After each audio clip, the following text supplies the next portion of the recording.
कैसे हो दोस्तों। मैं विक्रांत यादव लाइफलाइन क्लासेज में आप सबका स्वागत करता हूं। अब दोस्तों अपन ने इससे पहले जब टॉपिक किया था उसमें 3 पॉइंट्स पढ़े थे।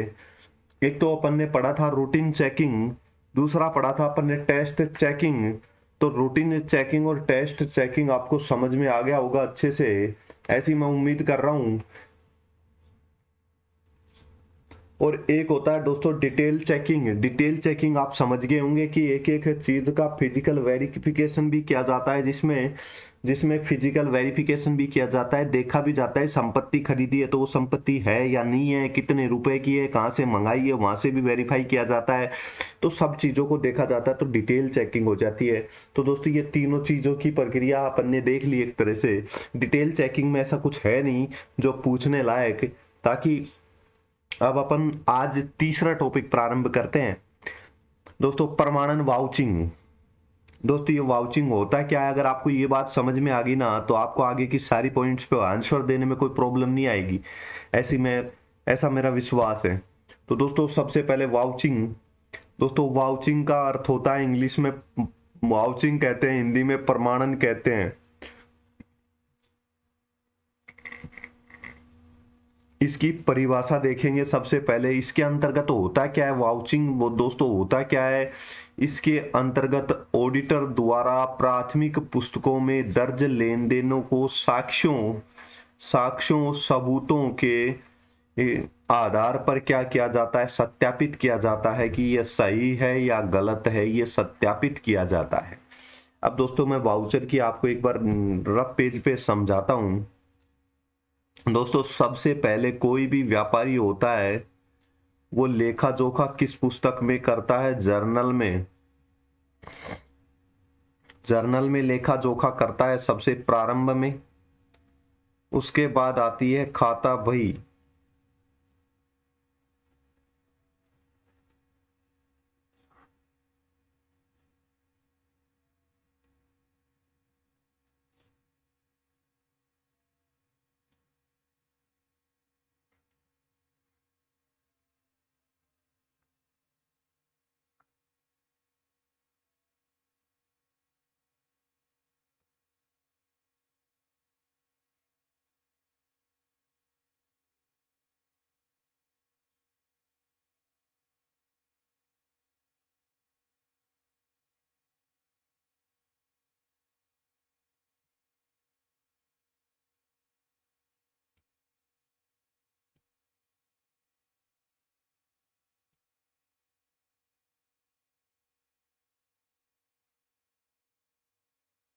तो दोस्तों अपनी लेखांकन की प्रक्रिया, लेखा जोखा रखने की प्रक्रिया किसी भी कंपनी में, किसी भी व्यवसाय में ये चरणों का पूरा करना होता है। इस प्रकार से लेखांकन प्रक्रिया चलती है। तो सबसे पहले जर्नल में जब लिखा जाता है तो दोस्तों वो किसके आधार पे लिखा जाता है, बीजक के आधार पे।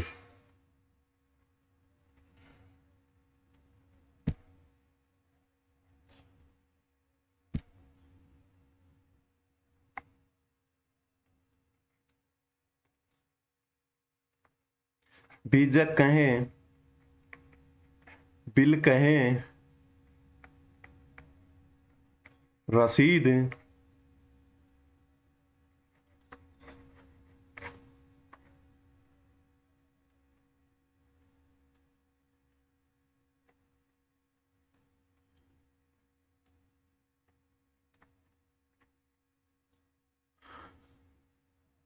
कैश मेमो कहें।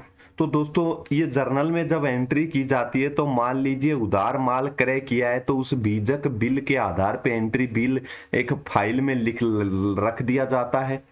क्रय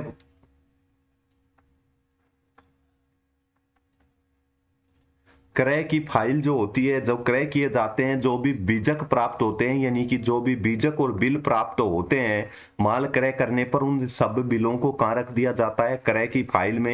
एक जहाँ पे क्रय करने पर जो बिल आते हैं उनको जिस फाइल में रखा जाता है उसमें रख दिया जाता है। रसीद और पर्ची है तो ये भुगतान से संबंधित या प्राप्ति से संबंधित है तो अलग फाइल में रख दिया जाता है। और दोस्तों कैश मेमो है, ये सब अलग अलग फाइल में रिकॉर्ड रखा जाता है कि कितने रुपए का, ताकि अपने को पता रहे किस व्यापारी से कब कब क्रय किया, तो उसके अपने पास बिल होंगे, सबूत होंगे सबूत के रूप में। और इन्हीं बिलों बिलों बीजकों और रसीद पर्ची और मेमो के आधार पर जर्नल में क्या की जाती है, एंट्री की जाती है। अब दोस्तों जर्नल में एंट्री कर दी तो ये तो लेखाकार का काम था। अब अंकेक्षक क्या करेगा, अंकेक्षक क्या करेगा, कहेगा कि ये बिल लेके आओ भाई, कर परचेज से संबंधित बिल, रसीद, पर्ची, कैश मेमो, जितने भी आपके पास जो आपने जर्नल में एंट्री की है उसके जो भी आपके पास सबूत है, जिनके आधार पे, जिन सबूतों साक्ष्यों के आधार पे इसमें एंट्री की है, वो सब लेके आओ। तो वो बिलों की क्रय की फाइल, क्रय की फाइल, बीजक फाइल, रसीद पर्ची की फाइल, कैश मेमो की फाइल, बैंक में जमा कराया है तो बैंक की पासबुक, ये सब उसको उपलब्ध कराएगा, किसको, अंकेक्षक को।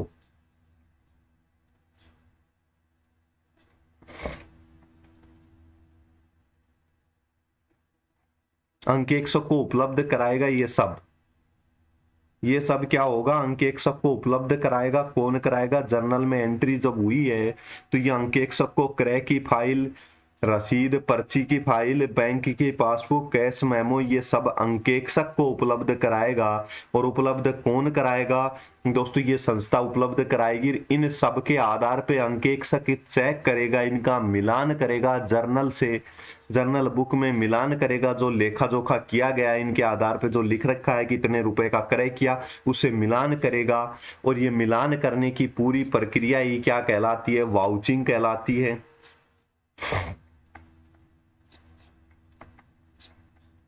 वाउचिंग कहलाती है दोस्तों। मिलान करने की पूरी प्रक्रिया ही क्या कहलाती है, वाउचिंग। इसमें फिर इससे खाता बही में मिलान किया जाता है कि खातों में, जैसे क्रय खाते में राशि लिखी हुई है तो क्रय खाते में सही लिखी है या नहीं लिखी है, या सही एंट्री की है या नहीं की है, जितने रुपए का क्रय माल क्रय हुआ है उतना ही लिखा है क्या। तो ये एंट्रियां इन बिलों के पर्चियों के आधार पर ये चेक किया जाता है कि जो जर्नल में लेखा जोखा कर रखा है वो वास्तव में वो लेन देन हुए हैं या नहीं। इसको चेक करने के लिए इनका सहायता, बिलों की सहायता से इनसे मिलान किया जाता है। इसी प्रक्रिया को वाउचिंग कहते हैं। अब आपको समझ में आ गया होगा वाउचिंग है क्या। तो दोस्तों वाउचिंग क्या है, इसकी परिभाषा देखें। इसके अंतर्गत ऑडिटर क्या करता है, इसके अंतर्गत ऑडिटर क्या करता है, प्राथमिक पुस्तकों में दर्ज लेन देनों, जो लेन देन है, जो लेन देन है, जो प्राथमिक पुस्तकों में दर्ज लेन देनों को साक्ष्यों से, किससे, साक्ष्यों से और सबूतों से, सबूतों के प्रमाणकों के आधार पर क्या करता है, सत्यापित करता है। प्रमाणकों के आधार पर क्या करता है, सत्यापित करता है। तो दोस्तों इसमें क्या होता है, प्रमाणन कहते हैं इसको, वाउचिंग कहते हैं। इसकी परिभाषा क्या है, इसके अंतर्गत ऑडिट प्राथमिक पुस्तकें कौन सी होती हैं दोस्तों, जर्नल, खाता बही और तलपट तक का कार्य प्राथमिक होता है। इसमें दर्ज लेन देनों को साक्ष्य सबूतों, प्राथमिक पुस्तक तो वैसे अपन जर्नल को बोलते हैं दोस्तों, जर्नल अपनी कौन सी है, प्राथमिक पुस्तक है जर्नल। प्राथमिक पुस्तकों में जो सबसे पहले जहां पे लेन देन दर्ज किया गया है वो साक्ष्यों सबूतों के आधार पर सत्यापित किया जाता है कि ये वास्तव में लेन देन हुआ है या नहीं हुआ है। अब इसकी परिभाषा जे आर बोटली बॉय ने दी। प्राथमिक पुस्तकों में दर्ज लेन देनों का सत्यापन ही प्रमाणन कहलाता है।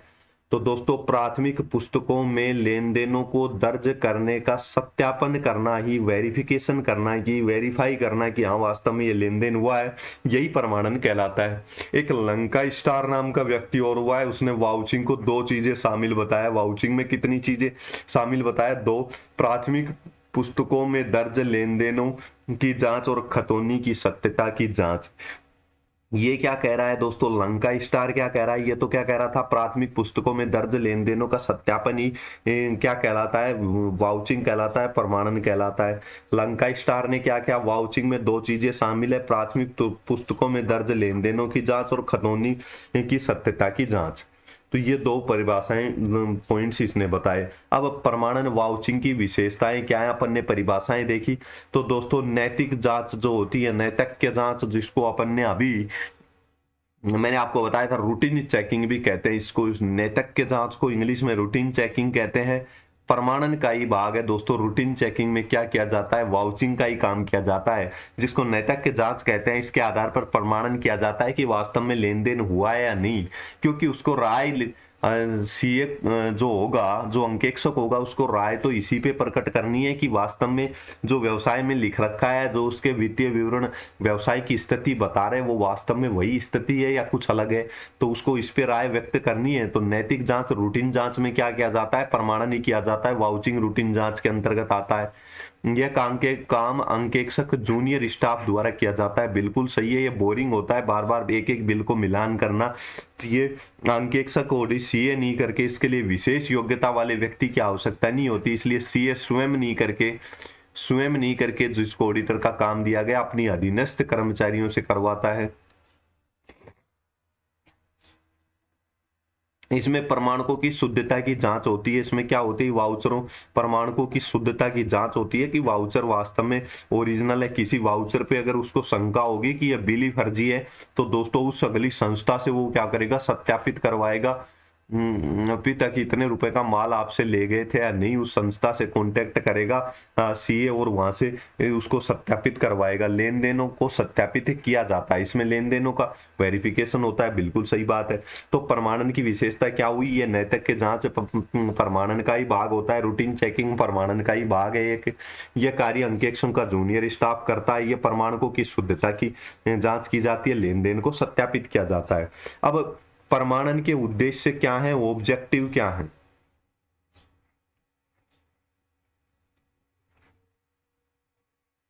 प्रमाणन के उद्देश्य क्या है, ऑब्जेक्टिव क्या है वाउचिंग के। तो दोस्तों प्रमाणन के उद्देश्य क्या है, प्राथमिक एवं मुख्य उद्देश्य, प्राथमिक पुस्तकों में दर्ज लेन देनों को साक्ष्यों व सबूतों के आधार पर सत्यापित करना है। दोस्तों प्रमाणन के उद्देश्य,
तो दोस्तों प्रमाणन की विशेषताएं क्या थी, नैतिक जांच प्रमाणन का ही भाग है। बिल्कुल सही है, ये काम के जूनियर स्टाफ करता है। ये प्रमाणकों की शुद्धता और सत्यापित करता है लेन देनों को। प्रमाणन का उद्देश्य क्या है दोस्तों, ये वाउचिंग किया क्यों जाता है, इसका मुख्य उद्देश्य प्राथमिक पुस्तकों में लेन देनों को साक्ष्यों और सबूतों के आधार पर सत्यापित करना, इसका प्रमाणन का उद्देश्य है। वाउचिंग प्रमाणन मिलान क्यों किया जाता है कि सिर्फ प्राथमिक पुस्तकों में जो लेन देन दर्ज है उनको साक्ष्यों और सबूतों के आधार पर सत्यापित करना, वेरीफाई करना ही इनका मुख्य उद्देश्य है प्रमाणन का। अब अन्य सहायक उद्देश्य हैं, जांच करना कि लेन देन व्यवसाय से संबंधित है या नहीं, व्यवसाय से संबंधित लेन देन है या नहीं। मान लीजिए कोई व्यवसायी है, कोई कंपनी में मैनेजर है, उसने स्वयं अपने लिए गाड़ी क्रय कर ली और उसको दिखा दिया कि व्यवसाय के लिए गाड़ी क्रय की, तो ये भी चेक किया जाएगा कि व्यवसाय से संबंधित है या नहीं ये लेन देन अधिकृत है या नहीं, जिस व्यक्ति ने ये खर्चा किया है वो कर सकता है या नहीं कर सकता, लेन देन के साक्ष्य सबूत है या नहीं है, सारे लेन देन रिकॉर्ड कर लिए गए हैं या नहीं। अब जब वो बिलों से मिलान करेगा, बिलों से क्या करेगा, जर्नल की मिलान करेगा, तो दोस्तों उसको पता लग जाएगा, बिलों की जर्नल से मिलान करेगा तो ये बिलों की जब उसके पास क्या आएगी, फाइल, तो ये फाइल से एक एक बिल को मिलान करेगा, तो कोई बिल अगर रिकॉर्ड होने से रह गया तो वो इसमें इसके सामने फाइल में बिल आएगा, तो ये कहेगा कि यहाँ पे बिल ये इतने नंबर बिल रिकॉर्ड में नहीं चढ़ा है, इतने नंबर बिल की एंट्री नहीं हुई है, तो लेन देन रिकॉर्ड किए गए हैं या नहीं ये पता लग जाएगा, साक्ष्य सबूत है या नहीं ये पता लग जाएगा, लेन देन अधिकृत है या नहीं। मान लो यहाँ पे कोई जर्नल में एंट्री कर रखी है, यहाँ पे रिकॉर्ड कर रखा है लेकिन उसका बिल नहीं है, तो उसका भी पता लग जाएगा कि लेन देन अधिकृत है, यानी लेन देन के साक्ष्य सबूत है या नहीं। तो दोस्तों अगर जर्नल में एंट्री कर रखी है, लेखा जोखा कर रखा है, लेकिन उसका कोई सबूत नहीं है, बिल नहीं है, तो ये पता लग जाएगा मिलान करने पर कि लेन देन के सबूत है या नहीं। अब सारे लेन देन रिकॉर्ड हो गए हैं या नहीं, ये भी पता लग जाएगा। फाइल में जो बिल है वो सारे यहाँ पे चढ़ रहे हैं या नहीं चढ़ रहे, कोई रह रहा है तो वो भी पता लग जाएगा। तो ये सब अन्य उद्देश्यों के अंदर आते हैं। अब प्रमाणन करते समय आवश्यक सावधानियां, कुछ सावधानियां बरतनी चाहिए इस कार्य में, उनके संबंध में कह रखा है अंकेक्षक को। दोस्तों प्रमाणक पर संस्था का नियोक्ता का नाम लिखा होना चाहिए, बिल्कुल सही है दोस्तों, संस्था के नाम से ही बिल बना हुआ होना चाहिए। अगर मान लीजिए बिल है, जर्नल में एंट्री कर रखी है, संस्था की जर्नल में एंट्री कर रखी है, और बिल किसी और संस्था के नाम का है, तो दोस्तों वो उसमें उस संस्था में क्रय थोड़ी हुआ है, वो कहीं और हुआ है। तो बिल कैसा होना चाहिए, संस्था के नाम का ही होना चाहिए। लेन देन व्यवसाय से संबंधित, बिल्कुल सही है, व्यवसाय से संबंधित बिल का ही बिल होना चाहिए। ऐसा थोड़ी है मान लो घर का सामान क्रय किया, किराना की दुकान से घर का सामान क्रय किया और उसका बिल व्यवसाय में लगा दिया लाभ कम दिखाने के लिए, इनकम टैक्स बचाने के लिए। तो ऐसी स्थिति में वो देखेगा कि यार ये सामान, किराना का सामान का व्यवसाय में क्या काम, व्यवसाय है वो है, मान लीजिए किसी का व्यवसाय है वो पुस्तकों के क्रय विक्रय का है और किराना का सामान का बिल लगा रखा है। तो दोस्तों ऐसा नहीं होना चाहिए, लेन देन व्यवसाय से संबंधित होना चाहिए। प्रमाणक उसी अंकेक्षण अवधि का होना चाहिए, बिल्कुल सही है। बिल की तारीख भी उसी वर्ष की होनी चाहिए जिस वर्ष से संबंधित अपन लेखों की जांच कर रहे हैं। यदि 5,000 रुपए से नगद का कैश पेमेंट किया गया है तो उस पर रेवेन्यू टिकट लगा होना चाहिए। 5,000 रुपए से दोस्तों अधिक का नगद भुगतान व्यवसाय के अंतर्गत सामान्यतः लोग करते हैं, लेकिन उपयुक्त नहीं माना जाता है।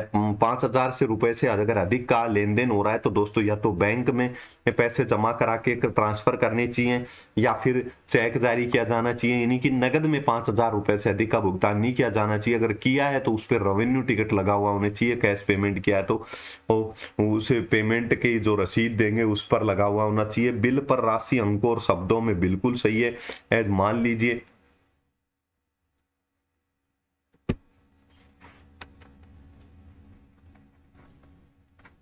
ये अपनी जर्नल है, ये बिल है, अब 5,000 रुपए लिख दिया केवल शब्दों में, अंकों में, शब्दों में रुपए नहीं लिख रखे, तो दोस्तों कोई भी व्यक्ति इसमें जीरो बढ़ा देगा और 50,000 का क्रय दिखा देगा, परचेज दिखा देगा, तो परचेज अपनी बढ़ेगी।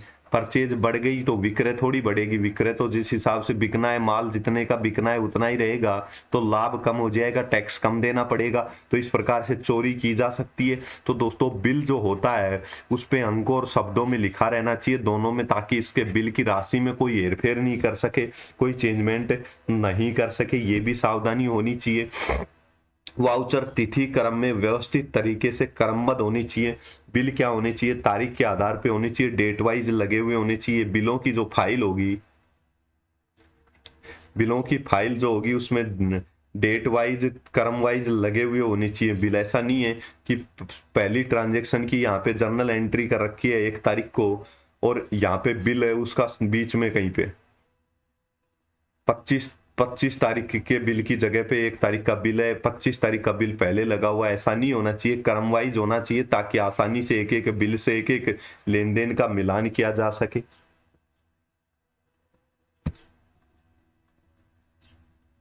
और अगला पॉइंट है कटे फुटे खोए हुए बिलों की सूची बना लेनी चाहिए। जो कटे फटे बिल हैं जिनमें कहीं समझ में नहीं आ रहा है, राशि लिखी हुई है वो नहीं दिखाई दे रही है, या खो गए कुछ प्रमाणों का, कुछ बीजक मिले नहीं अपने को, और व्यापारी कह रहा है कि सर, व्यापारी या जो भी कंपनी है, कंपनी के डायरेक्टर सी या कंपनी के जो भी वहां पे इंचार्ज है, वो ये कह रहा है कि ये साहब ये बिल खो गया, तो उनकी सूची बना लेनी चाहिए कि उसको बाद में अपन जहां से माल वो क्रय किया था या जहां से लेन देन हुआ है उस व्यक्ति का, वहां से अपन उसको वेरीफाई कर पाए। तो इसकी सूची बना लेनी चाहिए। वाउचिंग से संबंधित महत्वपूर्ण कथन, दोस्तों वाउचिंग को कुछ कथन कहे गए हैं, इसके बारे में कथन क्या कहे गए हैं। है कि वाउचिंग की महत्वपूर्णता को दर्शाते हुए कुछ कथन कहे गए। इनमें से आपको पूछ सकता है निम्नलिखित कथनों में से कौन सा सही नहीं है, तो आपको इस प्रकार से ये कथन भी मिल सकते हैं। प्रमाणन अंकेक्षक की आत्मा है। अंकेक्षण की आपसे पूछे अंकेक्षण की आत्मा है और 4 ऑप्शन दे दे तो दोस्तों प्रमाणन पे टिक करना है आपको। अंकेक्षण की रीढ़ की हड्डी पूछे, आत्मा पूछे, रीढ़ की हड्डी पूछे तो भी प्रमाणन करना है। प्राथमिक कार्य अंकेक्षण का सबसे पहले जो अंकेक्षण में कार्य होता है वो प्रमाणन होता है। आत्मा भी यही है, रीढ़ की हड्डी भी यही है और प्रमाणन सबसे पहले होता है। और प्रमाणन अंकेक्षण का क्या है, सार है दोस्तों। वाउचिंग अगर तरीके से नहीं होगी तो अंकेक्षण कार्य भी बिल्कुल ऑथेंटिक रूप से नहीं हो पाएगा। तो प्रमाणन अंकेक्षण का आधारभूत कार्य बिल्कुल सही है, सबसे पहले प्राथमिक कार्य है तो आधारभूत भी हो गया, इसी पे नींव रखी जाती है, इसी के आधार पे आगे एक लेन देन चेक होते हैं, लाभानी खाता और बैलेंस शीट आधार पे चेक होती है, उन्हीं लेखों पे डिपेंड होती है जिनको अपन वाउचिंग के आधार पे जर्नल को चेक करते हैं। तो दोस्तों ये आधारभूत कार्य है। तो वाउचिंग के संबंध में आपसे पूछे ये पॉइंट्स दे कि इनमें से वाउचिंग क्या है, तो वाउचिंग प्रमाणन क्या है, प्रमाणन अंकेक्षण की आत्मा भी है, रीढ़ की हड्डी भी है, प्राथमिक कार्य, आधारभूत कार्य और अंकेक्षण का सार भी है। तो दोस्तों आज की इस क्लास में इतना ही। कुछ समझ में नहीं आए तो दोस्तों पूछ लिया करें, आपका डाउट क्लियर करने का मैं पूरा प्रयास करूंगा। और दोस्तों अब कल की क्लास में अपन ये तीसरा टॉपिक भी, कल अगली जो क्लास होगी 20-25 मिनट की, उसमें ये टॉपिक भी अपन समाप्त कर लेंगे। फिर अपन अपना ये तीसरा टॉपिक चल रहा है दोस्तों, फिर वो अपन ये टॉपिक भी समाप्त कर लेंगे, फिर अपन चौथा टॉपिक प्रारंभ करेंगे। धन्यवाद दोस्तों, आज की क्लास में इतना ही।